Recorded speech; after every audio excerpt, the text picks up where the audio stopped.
না। বাবা রাগ করলেন, রাগিয়ে বললেন যে আরেকবার সাইকেল চাইবি তাহলে পিটাম, তুই আমাকে বিরক্ত করতেছিস। কি বলেন, আমরা বিরক্ত হই না মাঝে মাঝে? সন্তান যদি বেশি আমার ক্ষমতার বাইরে যদি সন্তান কিছু চায় তাহলে আমরা বিরক্ত হয়ে যাই। আরেকবার চাইবি তাহলে পিটা দেবো, তাহলে মাইট দেবো তোকে, তুই আমাকে বিরক্ত করতেছিস। সন্তান বারবার চাওয়ার কারণে বাবা বিরক্ত হয়ে গেল। সন্তান কিন্তু রাসূল বান্দা। সন্তান বাবার দিকে তাকিয়ে করুণ সুরে কাঁদতে কাঁদতে বলল, বাবা তুমি ওকে মারবা? তুমি ছাড়া আমি কার কাছে চাইবো বলো? তুমি ছাড়া তো আমার আর চাওয়ার জায়গা নাই। তুমি আমার আব্বা, এছাড়া আমি কার কাছে চাইবো? দেওয়ার ক্ষমতাও যদি তোমার থাকে তোমার কাছে চাইবো, না চাইলে তুইও তোমার কাছে চাইবো। আমি কার কাছে চাইবো বলো? তুমি আমাকে ফিরিয়ে দিবে, কিন্তু আমি ফিরিয়ে দিলে দিতে পারো, কিন্তু আমি কার কাছে চাইবো? আমার তো তুমি ছাড়া কেউই নাই। বাবার সাথে সাথে ছেলেটাকে বুকের মধ্যে আঁকড়িয়ে ধরলেন। বাবা তুই আমাকে এমন একটা কথা শুনালি, যা তোকে আগামীকাল সাইকেল কিনে দেবো। সুবহানাল্লাহ, সুবহানাল্লাহ। তার মানে কি, ছেলে তার বাবার হৃদয়ে টাচ করেছে। তার কথার মধ্যে আবেগ ছিল, ভালোবাসা ছিল, নিবেদন ছিল যে বাবা তুমি না দিতে পারো, কিন্তু আমার তো তুমি ছাড়া কেউই নাই। তুমি না বল আমাকে ফিরিয়ে দিতে পারো, কিন্তু আমার চাওয়ার জায়গা তোমার ছাড়া আর তো কেউই নাই, আমি তোমার কাছেই তো চাইবো। আমরা যদি মাবুদের দরবারে, আল্লাহর দরবারে এভাবে চাইতে পারতাম, যেই মাবুদ দিতেই পারে, দিতেই পারে, দিতেই পারে, একমাত্র যিনি দিতেই পারে, তার কাছে ওই আবেগ দিয়ে যদি চাইতে পারতাম, কোনোদিন কোনো জিনিস আমাদেরকে ফিরিয়ে দিতেন না, কোনোদিন ফিরিয়ে দিতেন না। আমরা চাইতেই পারি না, আমরা ওইভাবে আল্লাহর দরবারে চাচ্ছি না। হযরত আবু হুরায়রা থেকে বর্ণিত, দেখুন আল্লাহ কিভাবে আমাদেরকে পরিশুদ্ধ করেন। আল্লাহ কিভাবে ডেকে ডেকে আমাদেরকে বলেন, তোদেরকে কিভাবে আমি পরিশুদ্ধ করতে চাই, মাফ করে দিতে চাই, মর্যাদা বাড়াতে চাই। দেখ হযরত আবু হুরায়রা থেকে বর্ণিত, রাসূল সাল্লাল্লাহু আলাইহি সাল্লাম এক লোকের কথা শুনছেন। এক লোক কথা বলতেছে, রাসূল সাল্লাল্লাহু আলাইহি ওয়াসাল্লাম এক লোকের সাথে কথা বলছে। সে গুনাহ করলো, আসাবা জামবা, সে গুনাহ করলো। সে বলল, আল্লাহর কাছে বলল, ইয়া রব আযনাবতু জামবি, আযনাবতু ফাগফিরলি, আযনাবতু ফাগফিরলি। আয় রব, আমি গুনাহ করেছি, আমারে মাফ করে দাও। আয় আল্লাহ, আমি গুনাহ করেছি। আমরা আল্লাহর কাছে চাই না? কিভাবে বলেন? আয় আল্লাহ, আমি গুনাহ করেছি, মাফ করে দাও। বলেন না, গুনাহ করেছি, মাফ করে দাও। সে ঠিক ওইভাবে বলছে, আযনাবতু ফাগফিরলি, আমি গুনাহ করেছি, আমাকে মাফ করে দাও। রাসূল সাল্লাল্লাহু আলাইহি সাল্লাম সাহাবায়ে কেরামকে বলতেছেন, এই লোকটা এইভাবে আল্লাহর কাছে চাইলো, গুনাহ করেছি, মাফ করে দাও বাবু। একটা মনের আবেগ দিয়ে তার আল্লাহর দরবারে চাইল। আল্লাহ সুবহানাহু ওয়া তাআলা সাথে সাথে জবাব দিয়ে কি বলে শুনেন, আলিমা আদ্দি, আলিমা আন্না লাহু রাব্বা, আলিমা আন্না লাহু রাব্বা ইয়াগফিরু যামবা ওয়া ইয়াখুযুহু বিহি। আল্লাহ সুবহানাহু ওয়া তাআলা তখন বান্দাকে বলেন, আলিমা, আমার বান্দা কি এই ধারণা পোষণ করে, তার ভিতরে কি চিন্তা আছে, গুনাহ করে মাপ চাচ্ছে। আর আল্লাহ বলতেছে কি, আমার বান্দা কি এই ধারণা করে তার একজন রব আছে, আন্না লাহু রাব্বা, তার একজন রব আছে। কি বলেন, আমাদের রব আছে কিনা বলেন? আমাদের রব। আমাদের গুনাহ মাপের মুহূর্তে এইভাবে চিন্তা কি করতে হবে? আলিমা, আল্লাহ বলতেছেন, সে কি মনে মনে এই চিন্তা রাখে, আন্না লাহু রাব্বা, তার একজন রব আছে। সে রব কি করবে? ইয়াগফিরু যামবা, তার গুনাহকে মাফ করে দিবে। ওয়া ইয়াখুযু বিহি, যদি মাফ করতে চান উনি মাফ করবেন, আর উনি যদি চান তাহলে গুনার জন্য পাকড়াও করবেন। কেউ তুই পাকড়াও থেকে বাঁচাতে পারবে না। আর যদি মাফ করতে চান, এই মাফ থেকে কেউ কি করতে পারবে না, ফিরাতে পারবে না। সুবহানাল্লাহ বললেন না? উনি কে? রব্বুল আলামিন, আল্লাহ সুবহানাহু ওয়া তাআলা। আল্লাহু আকবার, সুবহানাল্লাহ, সুবহানাল্লাহ, সুবহানাল্লাহ। সে কি ধারণা করে? আলিমা, সে কি ধারণা করে? আমি চিন্তা করেন, মাবুদ আল্লাহ সুবহানাহু ওয়া তাআলা আমাদেরকে কিভাবে মাফ করতে চান।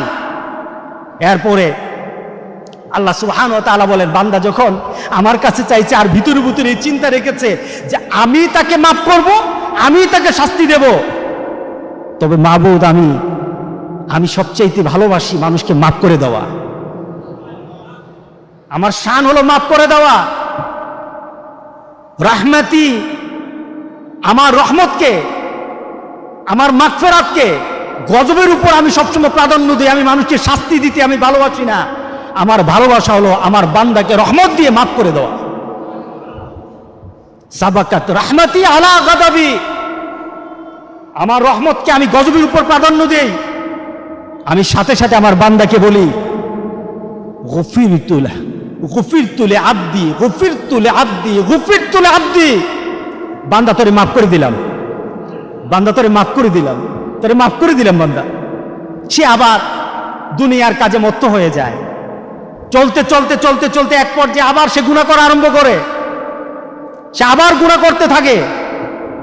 হঠাৎ হয়তো কোনো পরিবেশে বসেছে, কারো কথা শুনেছে, অথবা ভিতরে ভিতরে চিন্তা করেছে আমি অনেককে দাফন করেছি, অনেককে জানাজা দিয়েছি, অনেকের কাফনের কাপড় আমি কাটতে দেখেছি, অনেককে আমি গোসল করাতে দেখেছি, অনেককে আমি জানাজায় উপস্থিত হয়েছি অনেকের। এই ভিতরের চিন্তা আসার পর সে মনে মনে চিন্তা করলো যে আমার যদি এখন চলে আসে আমি আল্লাহর দরবারে কি জবাব দেব, আমার যদি এই মুহূর্তে চলে আসে আমি আল্লাহর দরবারে কি জবাব দেব। এই চিন্তা নিয়ে সে সাথে সাথে আল্লাহর দরবারে হাত পেতে বলে মাবুদ আমি গুনাহ করেছি, আচ্ছা বাজাম্বা আমি গুনাহ করেছি, আমারে মাফ করে দাও, আমারে মাফ করে দাও। রব্বি আজনাবতু, আয় আল্লাহ আমি গুনাহ করেছি, আমাকে মাফ করে দাও। আল্লাহ সুবহানাহু ওয়া তাআলা সাথে সাথে ডাকের জবাব দিয়ে বান্দাকে বলতে থাকেন আলিমা আব্দি। আবার ওই কথা আলিমা আব্দি, সে কিন্তু এর আগে গুনাহ করেছে, আল্লাহ মাফ করে দিয়েছে, আবার গুনাহ করেছে। আবার আল্লাহ বলতেছেন আলিমা আব্দি আন্না লাহু রাব্বা ইয়াগফিরুয যামবা ওয়া ইয়াখুযু বিহি। আমার এই বান্দা কি মনে মনে ধারণা করে তার এক রব আছে। কি বলেন আমাদের রব আছে কিনা? রবকে আল্লাহ সুবহানাল্লাহ। আপনি ভিতরে মিলাই নেন না, এখনই করেন না, এখনই ভিতরে ভিতরে চিন্তা করতে থাকেন না, রাসূলের হাদিসের সাথে এখন নিজে হয়ে যান। নিজের গুনাহ কথা স্মরণ করে এখনই বলতে থাকেন আমি আমার ভিতরে চিন্তা নিয়ে আসলাম, আমার একজন রব আছে, আমার গুনাহ মাফ করবেন, আমাকে শাস্তি থেকে বাঁচাবেন, উনি আমার আল্লাহ। উনি কে? আমার আল্লাহ। আপনি বাড়িতে যাওয়া দরকার, এখনই মাফ চান আল্লাহর দরবারে, এখনই চান। আল্লাহ সুবহানাহু ওয়া তাআলা বলে দেন বান্দা তুমি মনে মনে চিন্তা করিস তো আমি আছি, আমি আল্লাহ তোর জন্য আছি। বান্দা তোরে আমি মাফ করে দিলাম, আমি তোরে মাফ করে দিলাম। আল্লাহু আকবার, আল্লাহু আকবার বলি।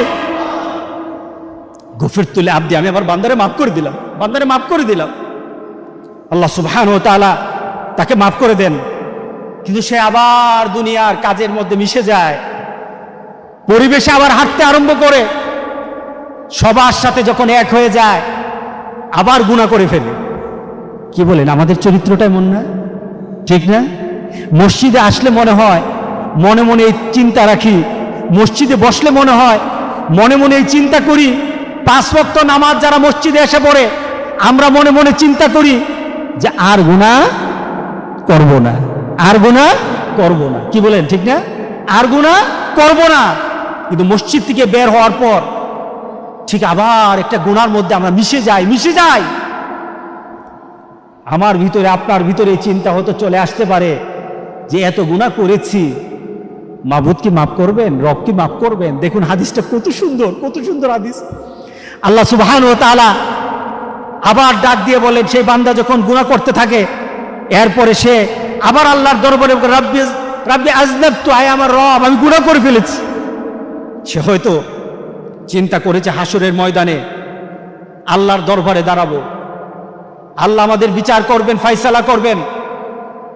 আমি হয়তো আমার মাকে ডাক দিব, মা বলবে আমি তোর সাথী না।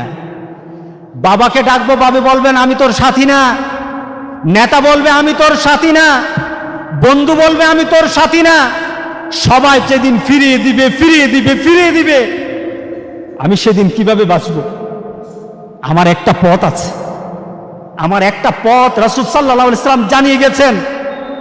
এই পথটা যদি কেউ অনুসরণ করে মওত পর্যন্ত চলে যায়, পাহাড় সমান গুনাহ থাকতে পারে, আল্লাহ বলেন সব গুনাহকে আমি মাফ করে দেব। তোর গুনাহ আকাশ সমান, আমি গুনাহকে মাফ করে দেব।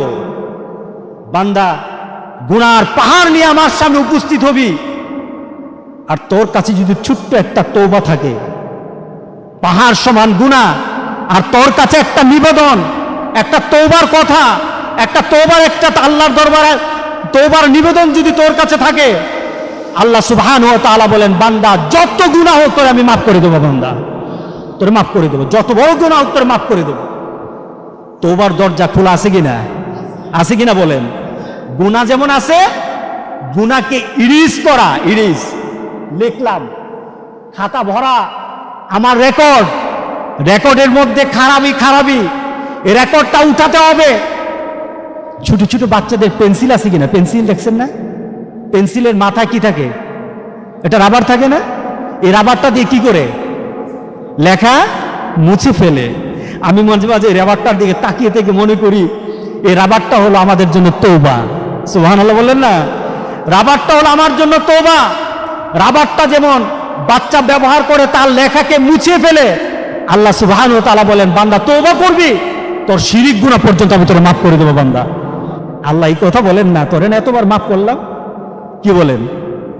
আপনি কারোর সাথে খারাপ আচরণ করেছেন, সে আপনার প্রিয় ভাজন, একবার দুইবার, সে বলবে বারবার তুই পাইছসটা কি? ঠিক না? বারবার তুই পাইছসটা কি?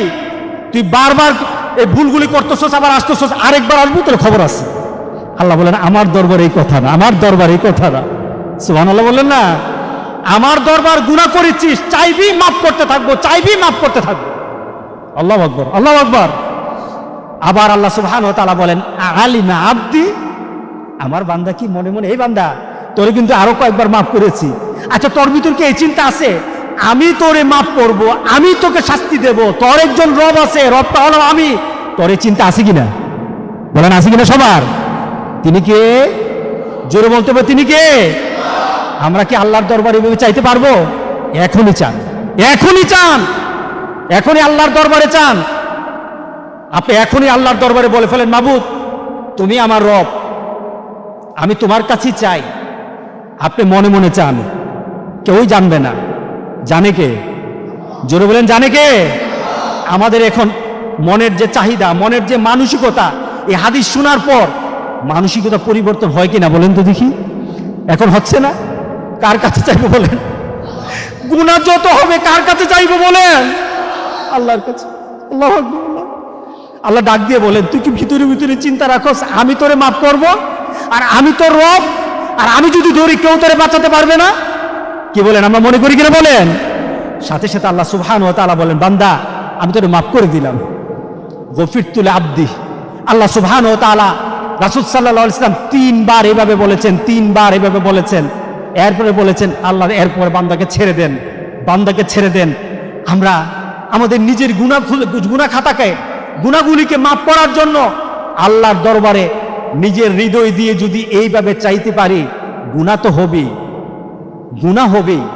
রাসূল সাল্লাল্লাহু আলাইহি সাল্লাম বলেছেন, বান্দা গুনাহ করবে, আল্লাহ তাকে মাফ করে দিবে। আল্লাহ সুবহানাহু ওয়া তাআলা গুনাহ মাফ করাটাকে আল্লাহ সুবহানাহু ওয়া তাআলা বেশি পছন্দ করেন। গুনাহ মাফ করাটাকে পছন্দ করেন। গুনাহ করবি, মাফ চাইবি, মাফ করে দেব। আর গুনাহ করার পর যদি মনে মনে এই চিন্তা থাকে, গুনাহ করে ফেলেছি, থাক, আল্লাহ বলেন, বান্দা আমি তোর প্রতি রাগ হয়ে যাই।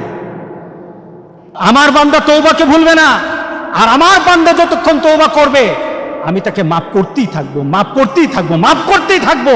আল্লাহু আকবার বলে, মৌতের আগ পর্যন্ত তার জন্য মাপের দরজা আমি খুলে রাখবো, মৌতের আগ পর্যন্ত মাপের দরজা খুলে রাখবো।